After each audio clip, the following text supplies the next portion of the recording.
Good evening. You know, every day that goes by with this Horizon scandal and what happened to sub-postmasters and mistresses up and down this country, every day that goes by, this just gets worse. Because what we've learned overnight is an horrendous culture that existed within the post office where inside investigation teams were on bonuses for the money they could reclaim from the sub-postmasters. And the way it operated with this chap Gary Thomas in charge, who some say acted like a mafia gangster, that we finished up with thousands, I don't know how many, perhaps 2,500 to 3,000 of these folk out there, paying back money to the post office that they never owed the post office in the first place. The investigatory team's getting their bonuses, but people doing it to avoid criminal prosecution. As I say, with each day that goes past, it gets worse. And frankly, it almost looks like some form of extortion racket to me. It is a disgrace. But it has been a good week. It's been a good week. This story really has caught the public mood in the most extraordinary way. It's the little guy against the giant global corporates. That's how it looks. That's how it feels. And the government has moved. Well, I'm very pleased to say that this evening, I'm joined by Patrick Green, KC, barrister at Henderson Chambers, who secured victory for 550 sub-postmasters in the Post Office Group litigation. And this was achieved back in 2019, yeah. Patrick, I think. That's right. An epic battle. It was a massive battle, yeah. It was unbelievable. Huge. We felt that we were completely outgunned because Post Office effectively had an unlimited budget, and we really didn't. Yeah, but you got there. You won. Yeah, it was fantastic victories in all the judgments, and then we had to make the best settlement that we could because we'd repeatedly run out of money, although Post Office didn't know that. Yeah, and we'd had to get litigation funding because we had to make sure that there was no risk to the postmasters if we lost. Yeah. And that they would all be litigating completely for free. So vindication for 550 souls and their immediate families and friends, and of course they're standing in their own communities and all of those things. But as you say, financially, you know, the compensation once it was divided up amongst 550 people was peanuts. So with what the government have said in the last 72 hours, these people are now going to get fair compensation. Yeah, that seems to be the plan. I mean, what they've announced is a £75,000 upfront payment for each of the 555 of my clients. Yep.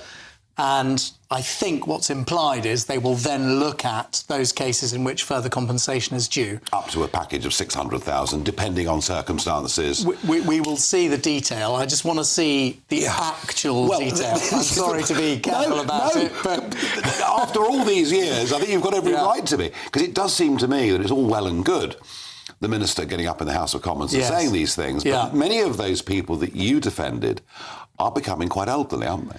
Yeah, and there's quite a large number of them who've died already without seeing real justice. And in a way, it's very sad that they didn't get to see the ITV docudrama and the public's reaction to it, which speaks not only to their decency, the decency of my clients, which is totally apparent to us as a counsel team when we're doing the case, but also I think touches on the sort of British sense as a nation of fairness and decency, which I think has underpinned the national outcry that is a reaction to this TV series. Absolutely, the great British public are very, very fair-minded people, and that there is no question whatsoever.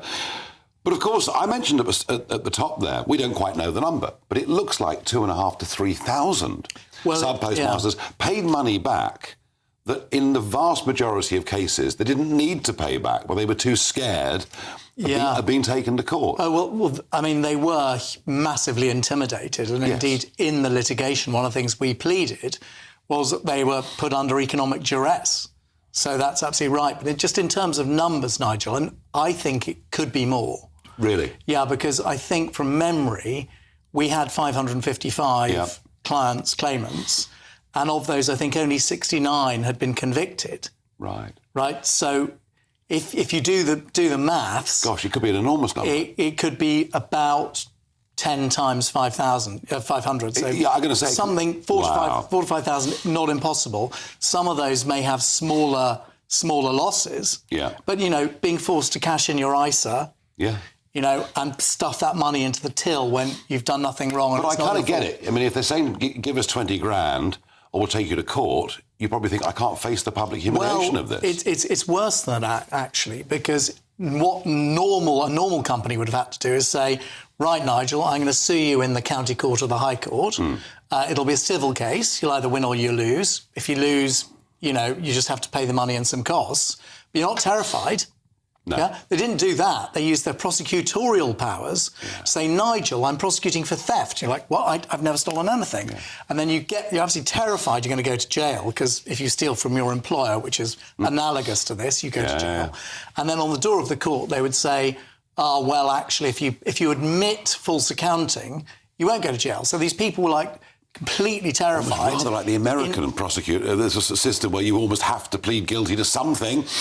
It was, it's heartbreaking when you talk to the actual people who were forced into that position. You knew some of the intimidatory tactics that were being used. Yes. Were you aware of this bonus culture that existed? No. I mean, this is a very new story that's broken overnight. Yeah. And there's quite a lot of information that one would have thought would be disclosable in the group litigation, which we didn't see at the time, which we've been watching come out since. It gets worse by the day. Yeah. What would you, final thought, Patrick, and thank you for coming in.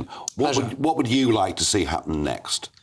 I would like to see I actually do agree with this proposed legislation to cancel all the convictions. I know it's controversial, but the thing people are missing on that is that the Parliament would not be going against the courts, and I'm sure that's been cleared with Lord Chief Justice. Parliament's actually going with the grain of what all the judges and courts are now saying. So I don't see the real constitutional sensitivity. So early legislation to cancel the convictions, number one, and swift payment, not only to my clients, but also in the scheme that we agreed the Post Office would set up for everyone else.